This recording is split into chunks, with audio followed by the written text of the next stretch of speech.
Hello and welcome to the Slapshot Syndicate podcast.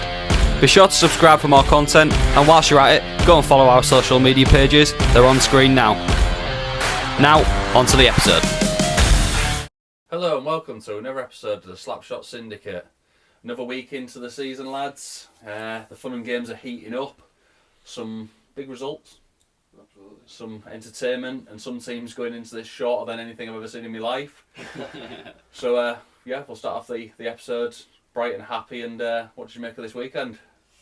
I enjoyed it, to be fair. I think it had a bit of everything, didn't it? Yeah. We had a few fisticuffs, I think, in a couple of games, like you say. Some teams extremely short-benched from repercussions of previous weeks.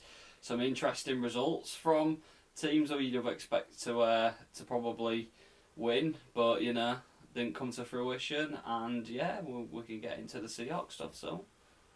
Got to agree with what both of you there, boys. I think that the stories of the season that we've been weaving so far have definitely, taken some sharp turns this weekend with certain things that have happened. You guys touching on those teams with short skaters, that's definitely one of them. Obviously, top of the table and there or thereabouts has been interesting as well this weekend. So, plenty for us to talk about. Yeah, well, that said then, let's go straight to home with the Hull Seahawks reaction. So now we're going to look at Seahawks this weekend. Big away fixture at Basingstoke Bison. Obviously, as we mentioned a few times, Basingstoke are no mugs, giving a few teams a few good games. But as we alluded to in the intro, a team that are very short bench going into this fixture. Yeah, 11 skaters they had for the night. So that's how short bench they were. They had, multiple people banned and stuff, didn't they, from the antics in Solway.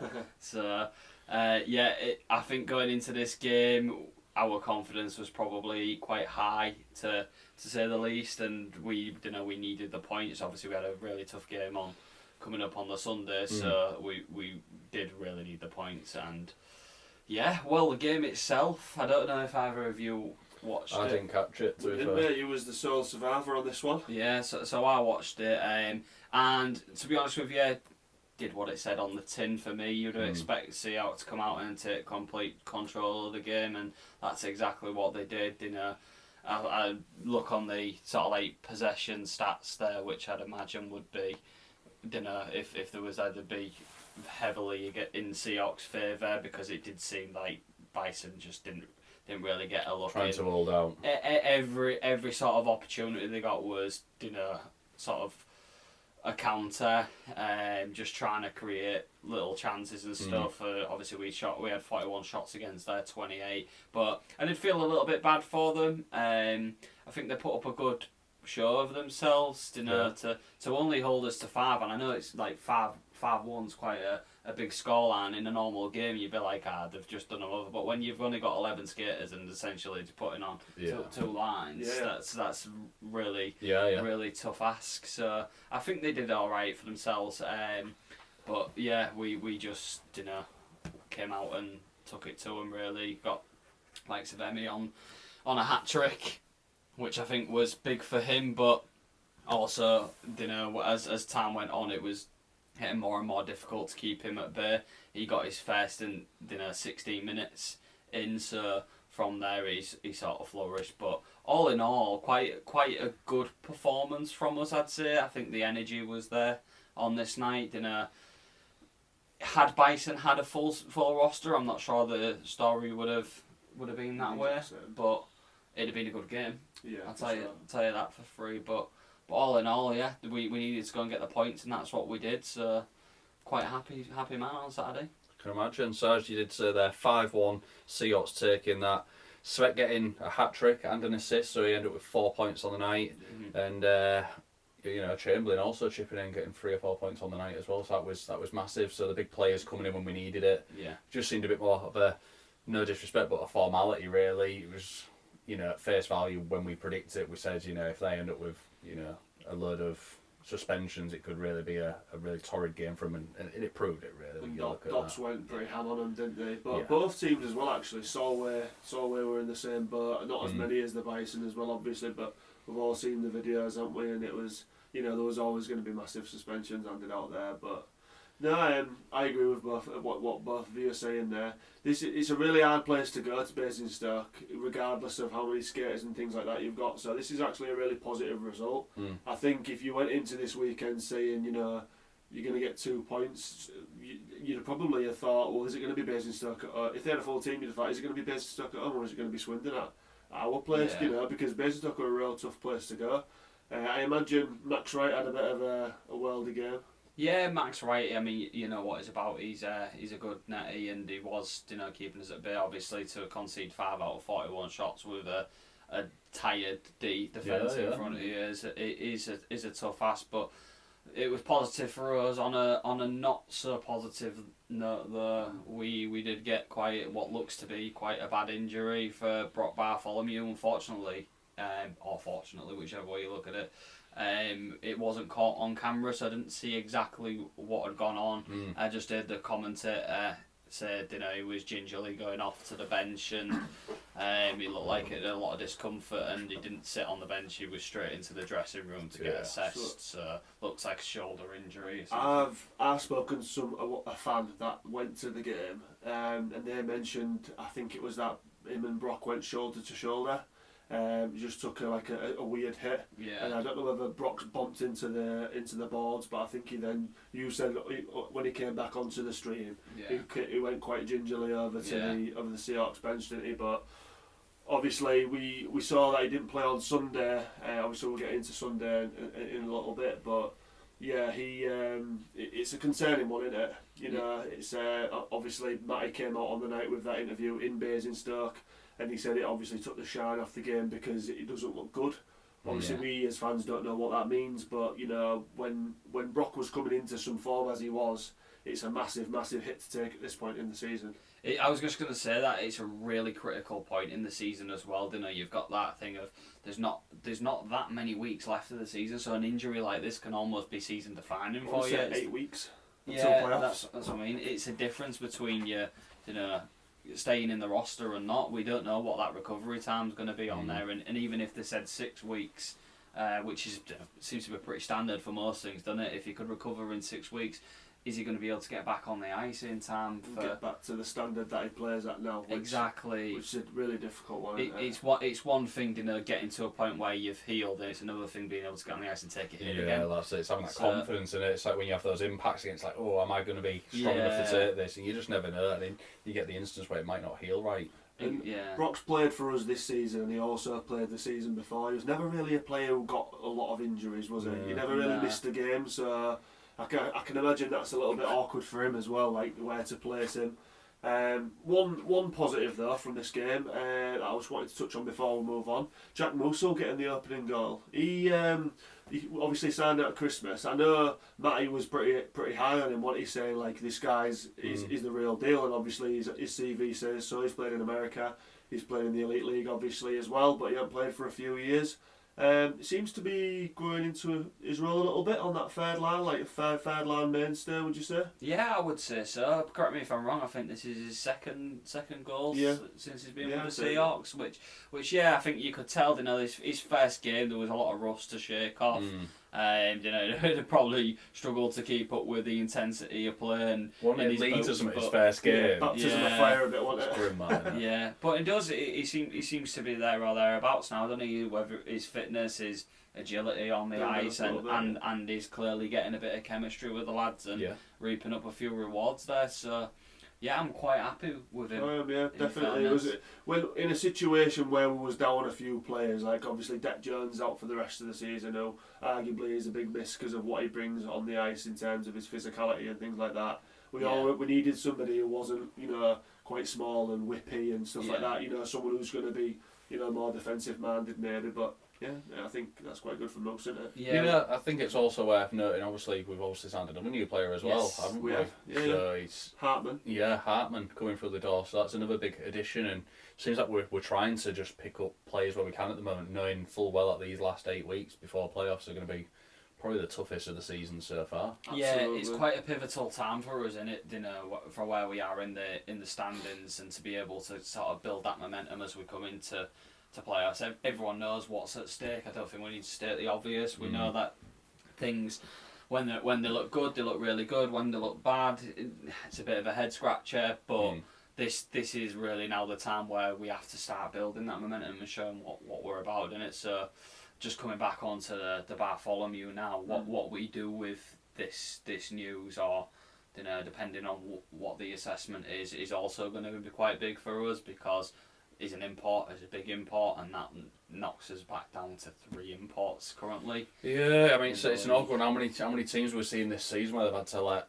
imports walk away because of injuries and long-term injuries, which at first you think, oh, that's a bit harsh, that, but at the end of the day you're still paying for these players to play for you, and if they're not playing, unfortunately it is an expenditure that you could use elsewhere. It's tough, but it's a weird one that shows where ice hockey is, where Hull Seahawks had 5 imports. I think all of a few weeks ago. Now they're down to 3.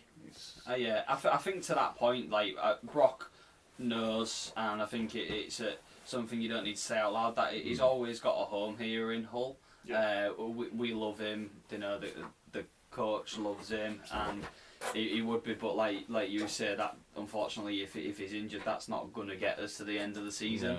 So I'll be interested to see what Matty does with that news, and hopefully we're looking at a little bit on the cautious side, and it's maybe not as bad as it is, and as we're thinking he could come back, but all of the signs suggest that it could be a season ender for him potentially. It'll be a real shame that, because he has done well since he's come in. He's had a few rusty moments where you can see he hasn't played for a while, but we've also seen the best of him as well when he's gone, in on the goaltenders and scored some very good goals. Exactly, and he's had plenty of points so far, and he's a bit of a hit to us when we're already a bit down. So it's not the way you'd want to see him sort of end with Hull, is it? Really, he's always been good for Hull, like you're saying. You'd almost want him to say oh, this is going to be my last game, and everybody enjoy it. I think he's deserving of that. I agree. Yeah, absolutely. So I think be a shame if that is the be all and end all. It is. We'll see. Yeah, definitely agree. But the main thing to come out of this night was with the 2 points, and we did it. So we just have to look forward to the Sunday fixture. Yes, Sunday home fixture. Obviously facing top of the league in Swindon Wildcats. Knew it wasn't going to be an easy game. Interesting game off the bat for me. I think I said to you both, sort of as the game went on, I struggled to see why these was in the position it was in at times. I don't know if that was a case of the sort of got to our level and thought we can sort of play at this level and we're happy, as opposed to I expect them to just come out guns blazing and sort of put us to the sword straight off the bat. Fifth gear. Yeah, I thought they might have just come out and give it all and really blow us away and then maybe sort of relax a bit, but they didn't. They just sort of steadied themselves and said, oh, we can play in third gear and we can just go at it. Yeah, well at first, let's look, we went 1 minute and a second in, we conceded. Yeah. So at that point, I'd be lying if I was to say, it won't go through my mind thinking, okay, this could be a bit of a peppering. Yeah, I didn't, to be fair, and the reason I thought that is because I thought it was a really soft goal. It was a soft goal. Really soft, and I was like, oh, that's a bad mistake. That's not a bashing either, and obviously Dima, I think Dima will know that, and Matty also mentioned it. Yeah. The first one was really soft, and at that time, it almost gives you sort of like a brush off the shoulders for if you're Swindon being like, yeah, you know what, we're alright. But again, it put them in the driving seat, didn't it? They knew they had that one goal, it was sort of like they could then even if they sat back a little bit, because their decor is so strong. Yeah. It did feel like, okay, well, where we've struggled to score in recent weeks, this could get even harder for us, just going down. But on the flip side of that, to the positive, it also meant we had to find something and we had to find it quickly. Yeah, it sort of changed the way we had to attack the game from there on. We had to sort of start giving it our best and put everything on goal, and we sort of got that to some extent, I feel. Yeah, we didn't lie down and just sort of take it, did we? And the second goal for them rings in my head just because it was a really good, well played hockey goal. Oh yeah. They pinged it around a few times. All the players knew exactly where to go. Ben O'Connor went on the rush, and Villegas, I think it was, just squared it across the ice straight into his path for a real nice little 1-2 and then pass to the back door. Really nice hockey, and that was when you realise you can sort of. They had flashes, didn't they? Where it was just like, these are brilliant, and if we give them an inch, they'll take it. But yeah, like I said, even I think did we go 2-0 down? Is that correct? Yeah. Went 2-0 down. Even at that point, the boys didn't give up. You know, the effort was there. There was ratting about and things like that. And obviously, eventually, they got one back. Yeah, so it was 2-0 at the end of the first period. You know, we thought, there's potential. I remember I was saying to my dad, I said to him, as long as we keep within, you know, a goal or two in this, you could just see Seahawks snatching one and then Swindon be like, hang on a minute, we have to... Which, you know, unfortunately didn't happen because they went 3-0 up and then we eventually got over. No, there was it 2? Did it go to 2-1? Did it go 2-1? Yeah, I think it went 2-1. It did 2-1. It was not long afterwards when they got and the then, third. and then literally a minute or two later they went and got that. So it was 3-1. It was sort of like nullified our. But again, that was a bit of a soft one as well, wasn't it? Yeah. The third goal, I think it was. Yeah. But again, like in those moments, we have seen previously, perhaps team then run away with games against us, and we just sort of take it and. You know, might be quite upset about the way the boys have performed and things like that, but I definitely don't think that was the case in this game. Like, you know, I think there was a level of respect for Swindon because of the team that they are, and that's just going to be transparent across the league. But the boys never gave up, and obviously again, you know, it went 3-1, and then I believe it went back to 3-2, didn't it? And you know, was constantly like back at them.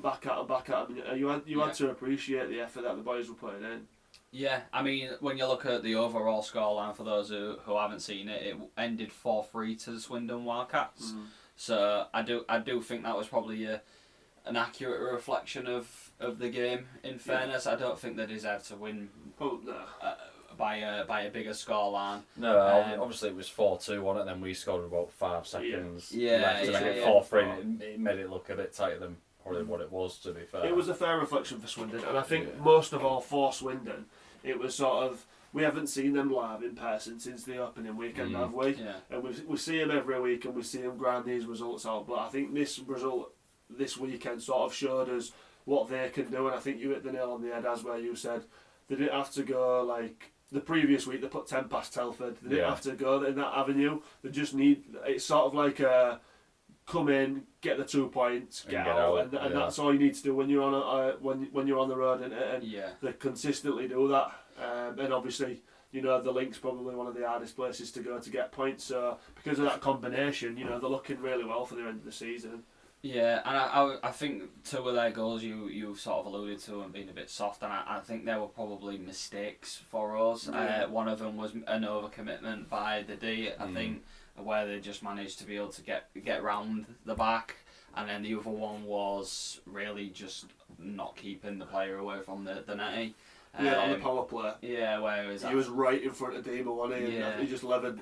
I can't remember it was on the blue line or just levered it, and Dima could not see a thing. So again, that's kind of like on the flip side, like he couldn't do anything about that, could he? I think, they're just a well-oiled machine out this Swindon, and I think if being transparent, taking a step back, we've all had time to digest it now. I think if you'd have said you can take 2 points out of this weekend, you'd have probably took it, wouldn't you? That's exactly what I was going to say. Just, you know, wrapping it up is face value. It was a close game, looking at the scoreline, but all in all, I was never expecting to get anything out of that. You know, they've been up and down the country and beat everybody in sight, and they've had the odd loss, which has been a bit more of a freak accident than anything else on it, but they just seem to beat everybody in front of them, so I didn't expect to get anything from that. When we go to the league standings later and we see where they are in the league and how significant that is, it speaks for itself. You know, it speaks for itself. Yeah.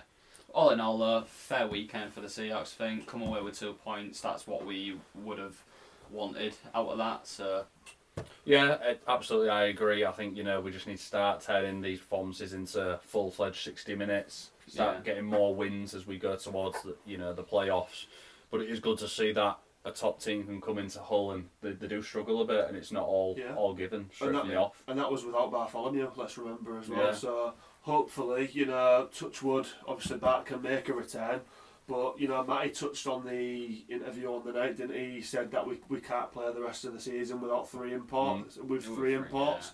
So, you know, whether that means that we get somebody on injury cover, or whether that means, you know, hopefully Bart's back as soon as possible, you know, I'm really hoping so.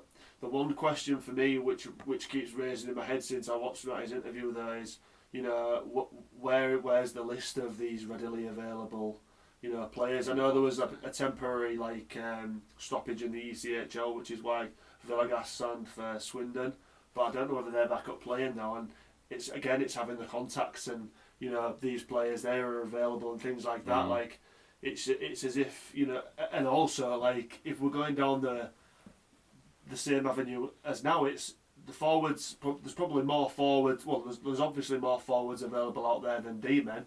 If you want a D-man, like where are we getting one of them? Yeah. So I think it's really tough, but hopefully we can get something sorted out.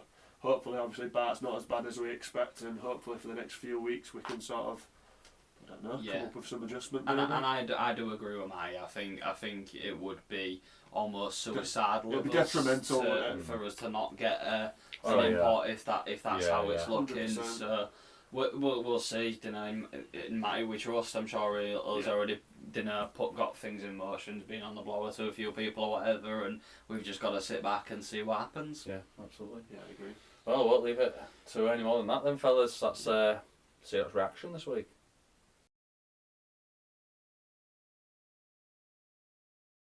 So now we're going to look at the results from the past week. Mixture of cup and league fixtures once again. First of all, it was 15th of January and it was the first leg of the semi-final, and it was Peterborough Phantoms hosting the Sheffield Steel Dogs. 4-4. I'm not going to lie, I didn't anticipate that. One game semi. Very up and down this game as well. I think both teams were taking the lead and going back down and stuff, bits and bobs like that. Just shows how even these two teams are, doesn't it? Yeah, it's been as we'll come into it, it's been a bit of a weird week for Sheffield, really. I don't know if the pressure or the fixture build-up, including this cup, has sort of had an impact on them, in this weekend. But yeah, I honestly thought they would not really run away with it, but I thought they would come out of this with a goal-2 lead. To be honest with you, I was a bit shocked when I saw it at 4-4. Their away form is like very good as well. Like probably one of the best in the league, if not the best in the league. They go and get it done away from home all the time. So yeah, I think to be honest, it's a good result for Peterborough. Yeah. My only concern is in the return leg. They can really do it at home, can't they? So. Well, this is it, and it'd be interesting to see what Sheffield have, because they've only been having 700 fans or so down there. Yeah. I think that could be the difference, is your fan base getting you over the line, especially in that second leg. But when you've got a one-game semi-final, it's all to play for, isn't it? And Peterborough can do it for 60 minutes. 100%. That's all that's on the cards to get to the final, I don't know if it'd be wrong of me to say it probably means more to Peterborough. I think Sheffield have got more to look at realistically. I know they're not right in the title race, but they've had potential to get in there. Yeah. I think they would be up there as one of the favourites for playoffs. Yeah. So I think it would mean more to Peterborough, in my eyes anyway. So I think, going into that second leg, I think Peterborough are going to everything. I think Steel Dogs would be very disappointed not to get to the final now. I think their next step in the project was like a cup or a league, and if they fall flat on both, look, don't get me wrong, they're way ahead of where they was last year. So they are taking that positive step, but yeah, and for, you know what as well, if it's Phantoms Leeds in the final, look what happened to them last week. Phantoms went to the Castle and beat them, didn't they? So either one of these teams is going to make for a really, really good final. Yeah, it's going to be good. So then, business as usual, returned on the weekend, 17th of January. First game, Swindon Wildcats hosting the Sheffield Steel Dogs, and Swindon winning this one 6-3. First versus second, this, and a big statement from Swindon. Yeah, interesting, because this was almost labelled as game of the weekend, wasn't it? Yeah. So yeah, for Swindon, this is a huge win. Yeah. Huge win. We said, didn't we? With the sort of points Swindon have got, it needs to be them top teams really taking points off them. So this is just another one knocked off the list, isn't it, for Swindon? Yeah, this is exactly what I meant by Sheffield. Getting that 4-4 draw, but then to lose ground on that title run. It hasn't really been that great of a weekend, has it? Really, almost a double whammy, innit? I'm sure they would love to have actually gone back to the pound with a lead. And then if they'd got something against Swindon, that would have been some week from that, wouldn't it? Because remember as well, Sheffield have played a few more games than Swindon as well, and there was already that 4-5, 6 point gap. Exactly. So now the fact that they've, Swindon have extended that even more. We said it could come down to those games against each other, and Swindon have taken the the first hand on winning those games. Doing the business at home as always. Yeah. Second game of the weekend was Basingstoke Bison hosting the Hull Seahawks. Seahawks winning that one 5-1, as we've already talked about. Potentially result of the weekend. It's certainly I'd close say. to Bristol Pitbulls hosting Leeds Knights, and the Pitbulls taking this one 6-5 in overtime. Yeah. I don't know if we all just went polar opposite for this. I don't think any of us backed Bristol, but we had the conversation about how good they can be at home. Recently at home, you are so right. Their form's been so good, and they are really building something at home. Interestingly, it's come at quite a good point of the season, hasn't it? Because at the start of the season, there was a lot of labels of like it's been a disappointment with the recruitment that they've had. But yeah, if they can start churning out victories at home and then just go on those free hit away games, it's just consistency, isn't it? Yeah. You know, again in this game, and Bricknell having another fantastic night, and you just think if he started doing that like he was for Swindon night after night. I know it's hard, we're talking the difference between Bristol and Swindon, no disrespect. But if he could start putting 3 or 4 games in a row where he's churning out, they'd be up there. Yeah, you know, they'd be in a certainly 5th, 6th position. Yeah, and for context on that, Bricknell's got 5 assists in this game. Yeah, I know. And Dunbar, for those who don't know, obviously, and Dunbar's also chipping in loads of points now. I think he was 2+2. He was 2+2 in this game. Like Dunbar over the last couple of weeks has really he's took that extra step up. You know, from where he was like at Solway last year, where he was just the main man. Yeah. So yeah, them two are lethal together, and obviously mix that with Bailey Howard, who we've all spoken about him previously. He's some player, and that's the reason why he's on a 2-way. You know, like a really, really good result this, and Leeds are no pushovers, are they? No, absolutely. You know, really, really, really good result. So fair play to them. You are right about result of the weekend. Yeah.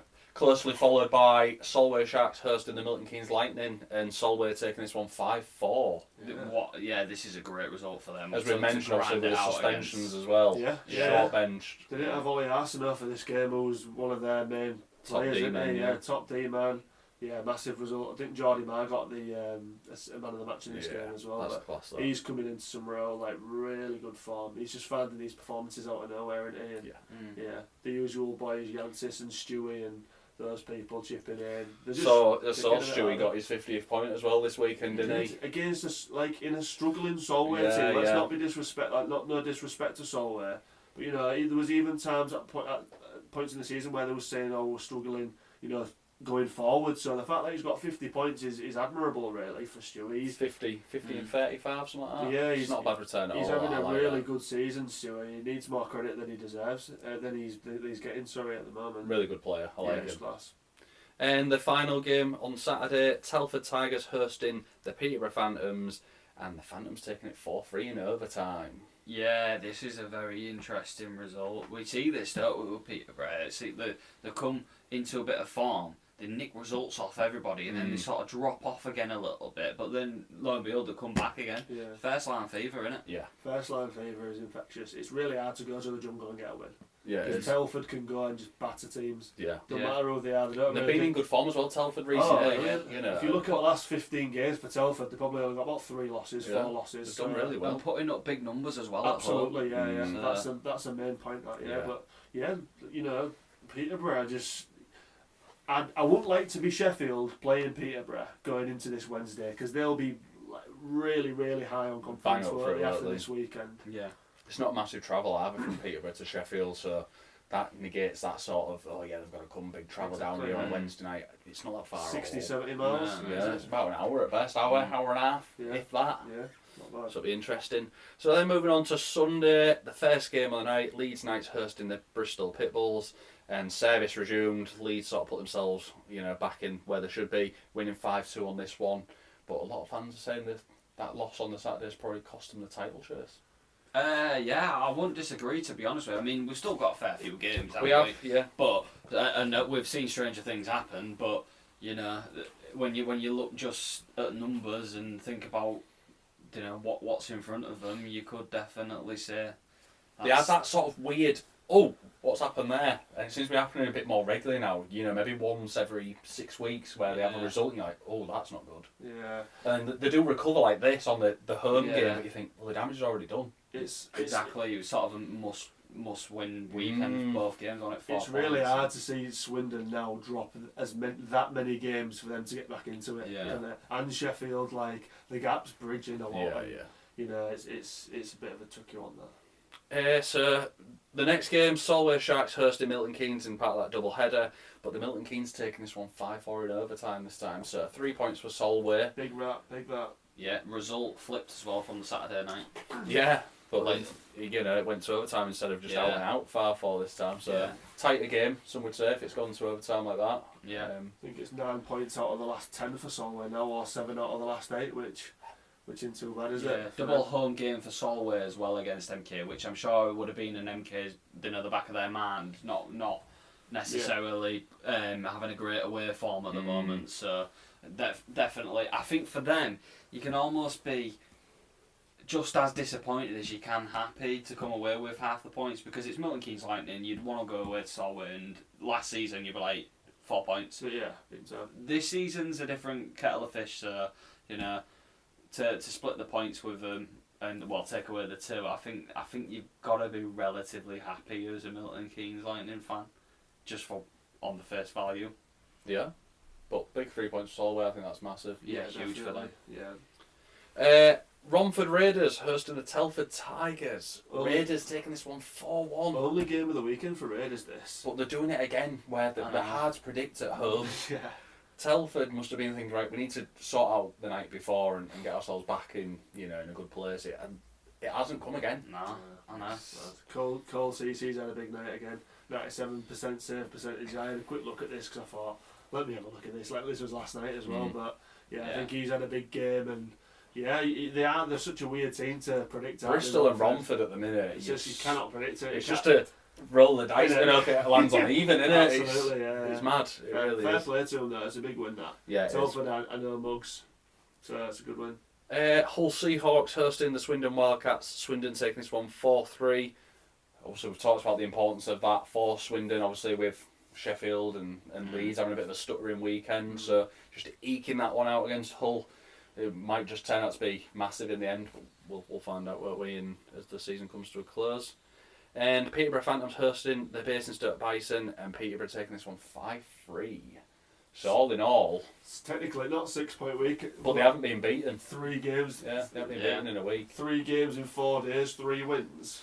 Admirable. A draw and 2 wins. Oh yeah, sorry, of course, yeah. But not bad at all for Peterborough, that, is it? Yeah, it's really good. They're building up that bit of form when they need it. Very good. So let's have a look at the standings then. You want to run with it again, Bradders? Yeah, of course. So, in first position, we've got Swindon Wildcats, 35 played and 59 points. Sheffield Steel Dogs in second, 37 played, 52 points. Leeds Knights in third, 34 played, 46 points. Peterborough Phantoms in fourth, 35 played, 43 points. Telford Tigers in fifth, 36 played, 40 points. Milton Keynes Lightning in sixth, 36 played, 38 points. Hull Seahawks in seventh, 35 played, 37 points. Romford Raiders in eighth, 36 played, 30 points. Bristol Pitbulls in ninth, 35 played, 30 points. Basingstoke Bison in 10th, 33 played, 26 points. And then the Solway Sharks in 11th, 36 played, 26 points. Any points you want to make off the bat, fellas? I would like to make a point. Look at those, if those seedings stayed the same, look at what the seedings would be for the end of the season. Our group would be Sheffield, Leeds, MK and Hull. Can you imagine that for playoffs? It's not where we want to be. That would be mental, wouldn't it? Yeah. Swindon, Peterborough, Telford and Romford. I stole that from, I listened to the Maccas Boys episode last week and they said something similar. The league switched up a little bit now, but even so, like, that would be ridiculous, wouldn't it? Yeah, but as you mentioned, obviously that gap at the top, is now 7 points. That's pretty good, isn't it? With two games. Games, yeah. Leeds have got a bit to do. 13 points. The drift. That is some gap to try and recover, and they've only got 1 game behind Swindon, so at best it becomes 11. Yeah. That middle pack, there seems to be, there's a bit of difference now between Hull Seahawks in 7th and Peterborough in 4th. What's that? 6 points. 6 points. It is 3 wins, but Hull Seahawks, a bit of inconsistency, can't quite string the 4-point weekends up, and that's what's going to cost them in the end, I think. One of them teams with a bit of consistency can still find themselves shooting up. It's Peterborough and Leeds for me. So it looked like it was them 3 all that time, and now Peterborough are 3 points behind Leeds. Yeah. Can you imagine if Leeds start just dropping a little bit? That'd be... One that stands out to me as well is Telford have got a 0-point weekend here, and they're only 6 points behind Leeds. Imagine if they'd won both their games this weekend. They could have been they could have been nearly like a point off third. We've got a game in hand against Telford though, in fact 7 points. So if we won that theoretically, we'd be 1 point. It's winning that game in hand. So it's so close. Which is the Leeds game on the Wednesday night. Yeah. Which hasn't been favourable for us as of late, especially we're missing Brock, so that's not going to help us any favours. But the bottom 4 teams is looking quite tasty, isn't it? I'm quite enjoying that. For the last playoff spot as it looks at the minute, because obviously Seahawks have got a nice little gap there of 7 points between them and Romford. So then bottom 4 teams, 4 points in it. You get a Solway like they have done, pick up 3 points this week, and it's made it a bit tasty, hasn't it? Yeah. Romford's crept back in, haven't they? Bristol was there last week. But one thing of note I wanted to mention as well before we sign off. Basingstoke had all those games in hand, and I feel like those suspensions have really bit them in the backside, haven't they? Because look at Solway, they've sort of caught them up a little bit, and they're not too far. I know they've still got a couple of games left, but it's 2 or 3 though. It's only 2 or 3, and if they're against Swindon, Sheffield, Leeds, Peterborough, the chances are, you don't win those games, and it's an even tie, isn't it? So if that top 7 stayed as there was, out of the bottom 4, who do you think makes it? For me, right now, I would go Romford. Personally. Because of the goaltending, for me. Yeah. But Bristol, you could argue Tommy Napier's had a really good. He's gone into a real good bit of form. Yeah. And how can you return Jake Britnell and John Dunbar on a team? Yeah, it's tough. I would go Romford though. Yeah, I think out of those I would go Romford, but I do think Bristol could be biting at their heels. Yeah, I'm also leaning towards Bristol, but a part of me would love to see Solway do it. Oh, that'd be great. If they continue to do what they're doing at unbelievable. home at the minute, it's hard to see, because it just seems to be like, well, at least picking up 2 points a weekend, and I think if you keep churning out them 2 points, especially in that bottom 4, I think that could be the difference of clawing it back. 100%. It'd be a story of the season. Though, Yeah, I was going to say that'd be some turnaround if they could get that 8 And I would like it for our mates over at Solway, Johnny and Stewie. Yeah, it'd be good. It'd be close, that wouldn't it? Yeah. So, any other comments? Are we quite happy with that? No, should we go into the team of the week? Let's do it. So now we're going to look at our team of the week for this week. Some real stand-up performances. I think not a lot of people would begrudge the players we've gone with. To be honest with you, some big performances all round from a various amount of teams as well, aren't they? Some from the bottom of the table, some at the top. Yeah. So we'll get straight into it. Our netminder this week is Swindon Wildcats Rennie Marr, and this guy seems to feature quite a bit, and I'm losing words to what I can say for him, because it's just always the same thing. Wins games on his own, brick wall, countless number of saves, percentages. He does it all. Yeah. And we've had the luxury of seeing him this weekend, and again he didn't really look flustered. You can see it sometimes where a goaltender gets flustered and he's having to dive all over. I think we saw it when Headley came with NK, and we absolutely peppered him, and he was all over trying to save stuff. You can imagine under that lid he was like, God, I might get a break in a minute. But Rennie just seems calm in everything he does. You get that with Gozzy as well, and some of the other, it's just business as usual, isn't it, for these top guys? Yeah. So he faced 67 shots this weekend and only conceded 6, and helped Swindon to a 4-point weekend versus Sheffield and Hull, and has been a massive factor in Swindon's success so far this season.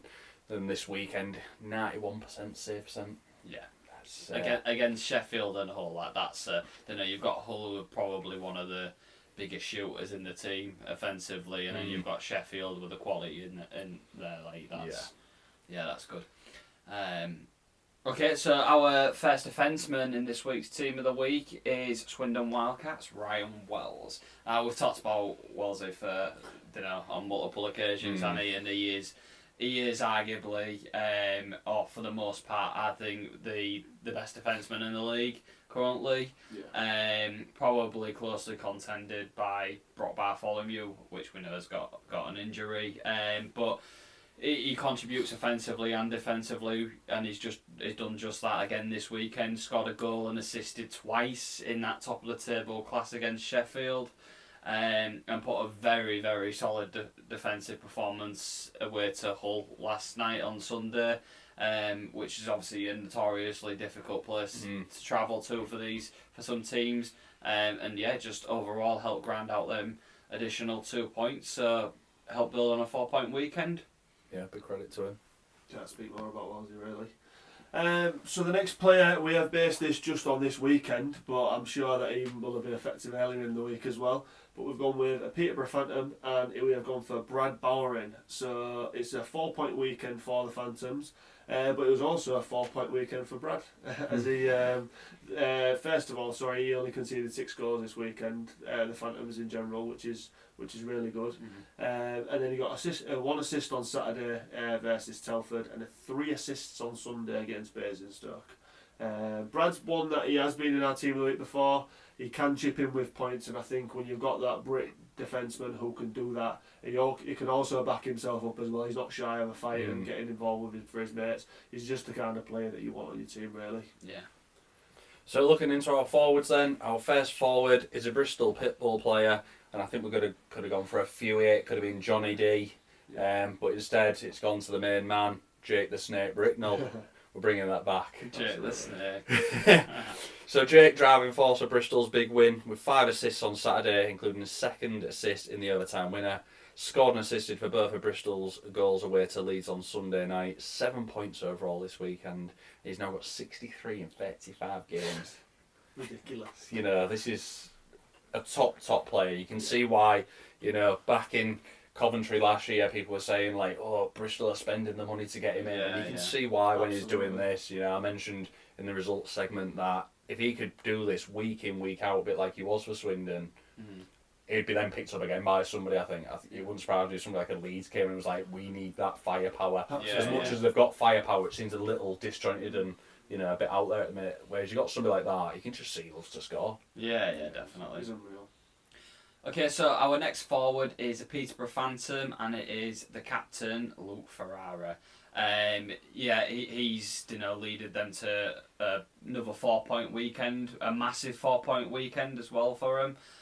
Chipped in with a goal and 3 assists on Saturday in that overtime win versus Telford, and then added another goal and assist in the win against Bison on the Sunday. So he's part of that first line fever, as we know it. He's got goal for days, but also, you know, as part of that unit between him, Yanni and Cam Huff, he just seems to pull a lot of the strings, doesn't he? So I think it's fair to say he is like the catalyst of that team, and probably why he's the captain. Well, and I forgot to put this on, lads, but he's the leading point scorer in the league, and I think he's up to 71 points now. Yeah. Which, you know, we've just spoke about Jake and the amount of points he puts up like that. That is ridiculous, and from a Brit as well. Like it's something you love to see in our league, isn't it? Absolutely, especially with, you know, allowing more imports into the league. The threshold's going up. Rumours of it going up to 5 again next year. But just proving why. Yeah. That's why he's the captain, leader, legend, and all that. Absolutely, mate. Yeah. So finally, we have gone a little bit rogue here, but one that we did have a chat about, boys, and we all felt like they definitely deserved this spot. So this week we've gone for Leeds Knights youngster, Edgars Vengis. Sorry, I've butchered that. But the thing is about Vengis this season, he's took a massive step up this season. Obviously, he's 17 years old, but he's been playing consistently on the second line alongside Peyton, Pacodzi. I know he's playing alongside Mikovic as well. So, you know, at that kind of age, you've got to have a lot of trust under a coach like Ryan Aldridge. And he definitely repaid that on Sunday. He got a hat-trick and man of the match on Sunday versus Bristol. And he also got an assist on the Saturday. But, you know, a massive individual performance. And we have gave players, you know, spots on Team of the Week for these individual performances before. And, yeah, Eddie Vengis definitely deserves this. Yeah, absolutely. I like to see it when like a young player like that gets the nod as well. It's the future of the league at the end of the day. Definitely. You know, like I've just said there, we're allowing more imports in, but to see a younger guy come in, you know, both imports and Brits, it is good to see. It's great to see. So yeah, pretty happy with that Team of the Week, boys. Yeah, absolutely. You know, I was just thinking to myself, mate, then we've got about 8 weeks left of the season, and we'll be looking at our team of the season. And you know, I think it's shaping up quite nice. Like you say, Luke Ferrara in there, he could easily walk into that. You know, if Bricknell continues this to the end of the season, who's to say he doesn't get in there again? Absolutely. It's been an interesting one this year. for Team of the Year. Like, I think last year we was just straight away just like bang, bang, bang. I think there could be a few nice little twists in it this year. I'm because of how in depth we've looked at it, like over the course of the full season. Full season, like obviously, for people who don't know, we started our podcast last Christmas, so before that point we weren't really looking at other players in the league and stuff like that. We were solely focused on the Seahawks, but yeah, it'll definitely be interesting. I think our guesses will be a lot more like educated and stuff like that. It'd be nice to see. Absolutely. So congratulations to everybody who made Team of the Week this week, and we'll move on to our next segment. So now it's time to look at the fixtures for this coming weekend. We've got a few middle of the week as well, but before we get into those, Rossy, scores on the doors. Scores on the doors. Interesting week, boys. Very interesting week. So just to count, we had 1, 2, 3, 4, 5, 6, 7, 8, 9, 10, 11 games this week. Boys, because of the mixture of fixtures and results, it was a up and down week for each one of us. I've had a bad one. Yeah, I don't think it's been great. Yeah. So anyway, as we always do, we will start on scores of the door. So going into the weekend, Brad was 6 points behind me. He had 114 points and was in third place. I was in second with 120, and Azza was leading the way by 133. So as always, boys, how do we feel like we got on?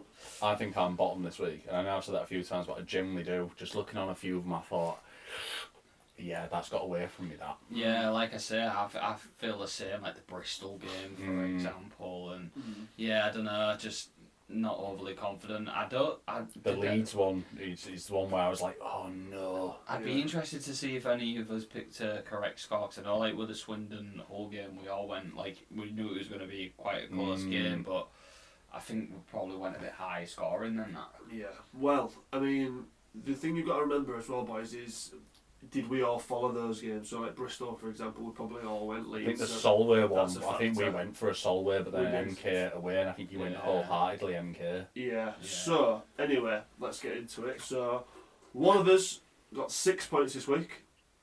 One of us got 9 points this week. Oh. But one of us got 4. That's me. Thanks for coming. So, That's me. the person who got 9 got 2 correct scores this week. You said about correct scores. So without those boys, they'd have obviously taken 6, 5 and 4. So it was a tricky week, boys. I think this person got very fortunate.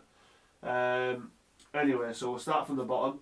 So fortunately, his thoughts were correct, and Azza, who was the one with 4 this week. You correctly guessed the Hull and Bison game, the Leeds and Bristol home leg for Leeds. Hull and Swindon, you guessed Swindon would beat them, and you guessed Peterborough would beat the Bison. So, second place then.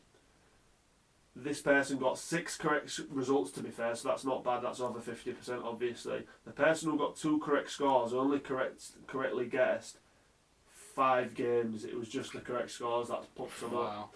So, anyway, so the person who received 9 points this week was me. I luckily, very, very luckily, guessed that Swindon would beat Sheffield 6-3, and I also guessed that Leeds would beat Bristol 5-2. I thought it was him because he played it down a little bit, and I was like, he wants to be humble, doesn't he? Maybe I should be like, this person's unbelievable! But yeah, so brothers, 6 points, nothing to wince at. So the new scores on the doors then, we've changed up a little bit. So Brad is now on 120 points in third place. I am on 129 points. Closing the gap slightly on Azza with 137. So there's now 8 points between me and Az, and 9 points between me and you. Yeah. So overall, top to bottom, not too many in it really. No, it's tightened up. Well done, Rossy. Fair play. Well played on your 2 correct results as well. Cheers, pal. Appreciate that. Nice to get it back after many weeks. I don't feel like I've had it for a few, so we'll pop it there for the predictor anyway. Yeah, and we'll jump straight into it. So, as mentioned, we've got a midweek game, 21st of January, and it's that second leg. At the Pound, Sheffield Steel Dogs hosting the Peterborough Phantoms. I'll start us off if you want to. Yeah, go for it. I'm going to go for a Steel Dogs win. I'm going to go for a 6-4 win. Interesting. I'm also going to go Steel Dogs. I'm going to go for a 5-4 2. So you think it's going to be a bit more convincing? I do, yeah. I'm going to flip it. I'm going to try and go for the point boys. Similarly to Asda, I am going to go smaller margins. So I'm going to go 4-3 win to Peterborough. Interesting. Be interesting to keep an eye on that one. It's all on us even after that first game. It could go either way. Peterborough have got to go for broke, haven't they? They've got to go for broke. And if Levine has a good game, I feel like they're more than in it. But, you've also got the Steel Dogs of Genjinov and Walker Sovereign and everybody. So, yeah. And then Friday 23rd, Sheffield Steel Dogs hosting again, but this time based in Stoke Bison. So obviously that fixture on the Wednesday could have a big, consideration of how Sheffield approach this game and how they feel going into it. Is it going to be all joy that they've got to a cup final, or is it we've stumbled at that final? I think either way you look at it, it's either the loss in the semi-final and you go, right, okay, well, we're going for the league and into playoffs, so they're energised that way, or they win it and they're all on a high.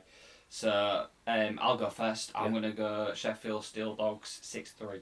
Oh, you know what? That's exactly what I was going to go for. Go for it then. No, I'll change a little bit. I think as well, Basingstoke will still be carrying suspensions here. I know it's Shankar who's there, top D man in Port. He got 2+2 games. I'm sure he did. So I don't think he'll be back. They'll still be carrying some suspensions. So for that reason, I'll go 6-2 then to Sheffield. Yeah, I'm also going to follow suit with Sheffield, but I'm going to go 5-2. And then we move into Saturday's fixtures. So the first one, Romford Raiders hosting Peterborough Phantoms. Bit of a tough one to call this. Again, we're talking of a team coming off whatever happens in that cup semi-final, but Romford have been very good at home. Yeah, it can go so one way or the other, can't it? Like you saw what happened with Leeds last week when they beat Swindon, but then went and lost to Peterborough. But Peterborough could do the same if they beat Sheffield. You could see them going and losing to Romford, couldn't you? Yeah. Just if they put 110% into that cup semi-final, it's a tricky one to predict. This. Go on. Set the bar. Do you want me to set the bar? I will go Peterborough. Similarly, I'll go 4-3. That's exactly what I was going to say. The only twist I was going to knock on it is an overtime. Fair. Alright, I'm going to go for Romford Raiders then. Nice. I'm going to go 4-3. They are 4-3 all round. They're well worth the prediction. Romford, 100%. Of all those bottom 4 teams, Exactly. The individual players they've got in that team is. I've got to make points up on it. So, Absolutely. Next fixture, Leeds Knights hosting the Telford Tigers. I'll go first on this one. Come back round to me. I'm going to go Leeds. I'm going to go 4-1. Wow, okay. I think Leeds are going to find a bit in this game. I think they know they've got to step it up a bit now. Yeah, well, I'm going Leeds as well. Just because it's a Leeds gaff in it as well, so Yeah. I'll go for a 5-3. Part of me wants to go for Telford, but I am going to go for Leeds. I don't know whether at this point though Leeds sort of plan for the rest of they'll have all eyes on the cup, won't they? So they'll be wanting to build momentum, but I think they'll know that the league's sort of out of their hands now. Nevertheless, I'll go Leeds and I'll go 4-2. Interesting. Swindon Wildcats hosting the Milton Keynes Lightning. Yeah, for me, Swindon all the way. I think it's going to be like a 5-4. Yeah, could be closer. I'll second that. I'll go for Swindon as well. I'll go 5-2. You bugger. That's it, Aki's. 5-2. Yeah, I'm going to go Swindon as well. Go 5-2 overtime. I'm going to go 4-2 Swindon. Basingstoke Bison hosting the Solway Sharks. Now this is an interesting one. Ding dong. 4-pointer this. Like not literally, but it's a massive game. Yeah. Massive game. This is after that last game, are they going to be on the best behaviours? Or is there still going to be some fire in the belly? Yeah. Think about it though, boys. Solway have played a lot. I think the last 5 games they've played have been at home. Do the tides change when they go away? That's the question, isn't it? For me, I just think they've both of these teams have had the comeuppance from the antics last time, so they need to be on the best behaviour, otherwise it's going to start really impacting them. So I'm going to go Solway on this one though. I'm going to back them. Go for a 4-2.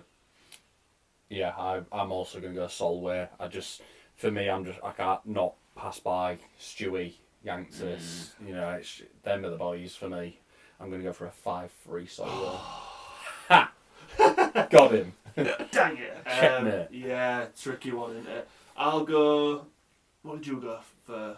Did you go 4-2? 4-2, yeah. I'll go 4-1 then to Solway. Wow. Yeah. And the final game on the Saturday, Bristol Pitbulls host the Hull Seahawks. Such a banana skin, this one. It's a really big banana skin. It's a really tough one. Good job you're going first on the predictor then. Good. We do not do well when we go to Bristol, historically. We've had a real bad time with these. It's rough when we go there, isn't it? And they've just got Jake Bricknell's putting up 6 and 7.9. I'm glad that he's just coming into a bit of form. Yeah, imagine. Great stuff. Big Johnny D as well. Johnny D's just like having blinders, yeah. Tommy Napier's discovered what pads are and stuff. Just Let's not forget we still got a bit when we want to. Well, I was going to throw the boomerang. Yeah. However, the classic goes. I'm going to cross my fingers and I'm going to go for a Hull Seahawks win, boys. I don't think it'll be pretty. I don't think it'll be resounding. But I do think it will be 4-3 to Hull. I'm almost happy to give up the points to back my boys here, in fairness. So I'm also going to go Hull Seahawks, but I'm going to go for a 5-3. I'm going to go Bristol. I can't shake the feeling that Right, a little bit of a weldy. we ain't got an import D. True. And I just think there's a mistake to be had in that D. When they they showed a few times against Swindon. just look like at times we lacked a leader in the D. And I just think you let the likes of Johnny D and Jake the Snake get in you. I'm going to go 5-3 in favour of Bristol. Empty net. Interesting. I'm going to get shot out of here. By us. Yeah. So going into Sunday, first game, Solway Sharks hosting the Sheffield Steel Dogs. Tough one to call. This is a tough one to call. This. I'll call it then. Sheffield Steel Dogs 6-2. Really? Yeah. Mm. I'm going to go Steel Dogs as well, but I'm going to go 3-2. I'm going to go Solway. Wow. Yeah, why not? I'm going to go Solway, and I think they're going to bust out like a 4-3 win here. I just can't see Solway being able to walk away from base on being battered and bruised. Do you think? I can't see nothing carrying over from that game. Yeah. I know there'll be all eyes on it, and the officials will be calling everything. If you blow on someone's logo, they'll be on you. Yeah. I just think it's worth thinking about the fact that last weekend they've got 3 points off MK. The weekend before that they've took points off us. They've shut out Leeds in their own barn. You know, these big teams, every time they go up there, they have torrid times. Like Swindon earlier in the season, correct me if I'm wrong, but they took 3 points off Swindon over a weekend there. Yeah, they did. Do you know what I mean? Like, I feel like we know firsthand we went there. They know how to play their own barn. They do, but I'm also living on the prayer that Sheffield turn around this bit of bad form they had this week, just gone, and they'll be on a high from being in the cup final. Maybe so. And I think they're just so. going to ride that. Might That's be my right. logic. No, I totally get it, and I think 90% of people would probably go, "Yeah, yeah, boys," but it's for points, innit? So we go back to the Hull Seahawks, and they host the Bristol Pitbulls. Yeah, double header, boys. What we thinking? Well, I'm going to back us for a 4-point weekend. I think this will be a 4-2. Yeah, 4-2. I'll go with it. I'll go 4 point Seahawks as well. I'm going to go 5-3. I'm also going to back the Seahawks this time, and I'm going to go for a 6-2 at home. Yeah.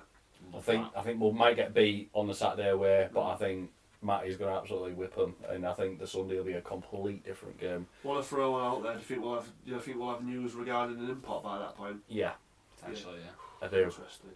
I think the longer you leave the situation at the minute, the worse it's going to get. Yeah. The sooner you get somebody in, the sooner they gel, the sooner they're up to speed. I think it needs to happen sharpish, which I know, as we mentioned, is a bit maybe a bit harsh on Brock, but Not even that. Like that don't mean that you have to get rid of Brock, does it? It's just No, someone temporarily just to Yeah. fill the gap. Like yeah. Milton Keynes Lightning hosting the Basingstoke Bison. I'll go first if you want. Mm. I think this is going to be a bit rounding, to be honest. I think MK are going to spank them. Yeah. Yeah, I do. I think it'll be a 5-1. Okay. Yeah. I'm going to join you on MK, but I'm going to go for a 3-1. Yeah. Don't think it's going to be a big one at all. I think I think they'll have a I'll second what you said. If they have an hard night in Solway and then they have to go travel to MK, Yeah. I'm pretty good in their barn. Yeah. And they just have one of them nights, MK. Yeah, I'm going to go for MK as well, but I'm sort of following your process on that. I don't think it's going to be massively high scoring. I think it'll be quite a close game.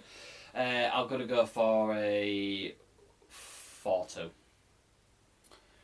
Peterborough Phantoms hosting the Leeds Knights. Now, this could be an early cup final preview, this, if Peterborough get through.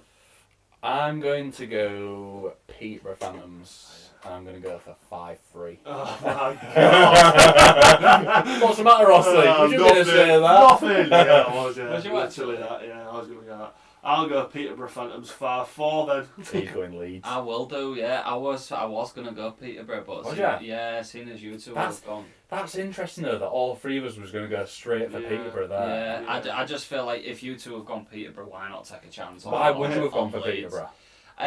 Just their gaff, their band. You know, they're gonna wanna, like you said, cement themselves a little bit for a cup final. I think personally, this could be a game where a lot of risks are taken to see what's gonna work. Good feeling out game.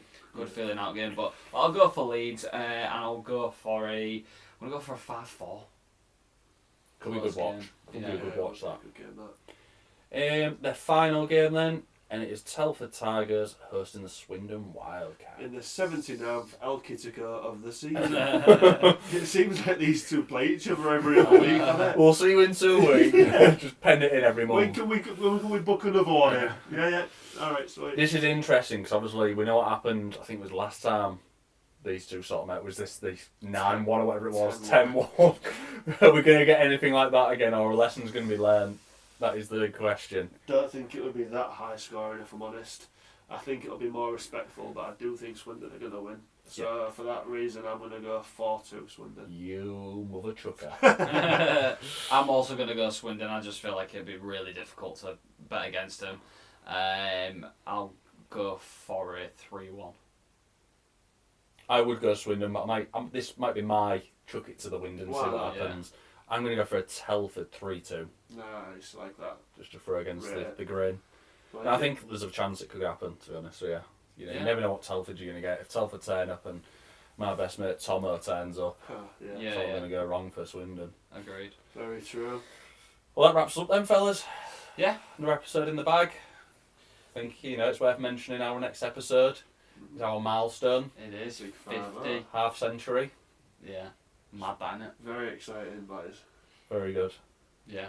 Maybe we should do something. Yeah, birthday card. Yeah. Okay. Just like Bruce Bogtrot out, Matilda, we're all just troughing on camera. Brad's gymming at the moment, so we'll have to get like a Yeah. gluten-free, dairy-free. Like, we'll just get a bowl of grapes. We'll get in the plastic cake and he can pretend to eat Yeah, it. yeah. But before we sign off, any in particular highlights from the last 49 episodes before we sign off? I've just enjoyed it. I think we've built that sort of banter with each other. And I think people like that and sort of I think we've done loads, to be honest, lads. Like, Yeah. I think it's you almost forget to remember when you're just sort of grinding it out and going for it. But we've done Coventry, God knows how many. I was going to say, it's the people for me. Yeah, The people we've met from the journey we've had in a year. We've been to a few different rinks now. We've been to Coventry, and the people we've met, and that's what's made this what it is. It all has the become a bit of a tomfoolery community. around it. Yeah, it's just meeting people, and it's nice that people are watching us, enjoy what we do, and Yeah. we're just guys who have regular jobs and then come together and just mock each other while talking rubbish about ice hockey, and it's weird, isn't it, really? But Yeah. I've loved it. Cool. Well, thank you very much for tuning in. As always, like, subscribe, share, give us a follow. We're very, very close now to our milestone on Instagram of 1,000 followers, so we'd absolutely love to get over that line. For the 50th episode. Imagine, that'd be nice. That'd be very very nice. Could be a giveaway involved in that. Absolutely, yeah, that's not a bad shout, that has. Yeah, another competition for our 1,000 followers when we get there. Definitely. Yeah. Oh, and some people who've finally, so apologies for the Royal Mail system, but finally got the gear and stuff and have been sending us pictures as well this week actually, which has been nice. So hopefully you guys have enjoyed your jerseys and your hoodies and all stuff like that. But I think that's a good shout, that has actually. Maybe another giveaway on the horizon. Yeah, so absolutely. it sounds good. That's stay tuned and tell your mates to like the page. Thanks for watching, and we'll see you next week. Slapshot Syndicate, pure ambition. 3 mics, 1 mission. Azza and Rossy, yeah, that's the crew. Dropping knowledge, what you gonna do?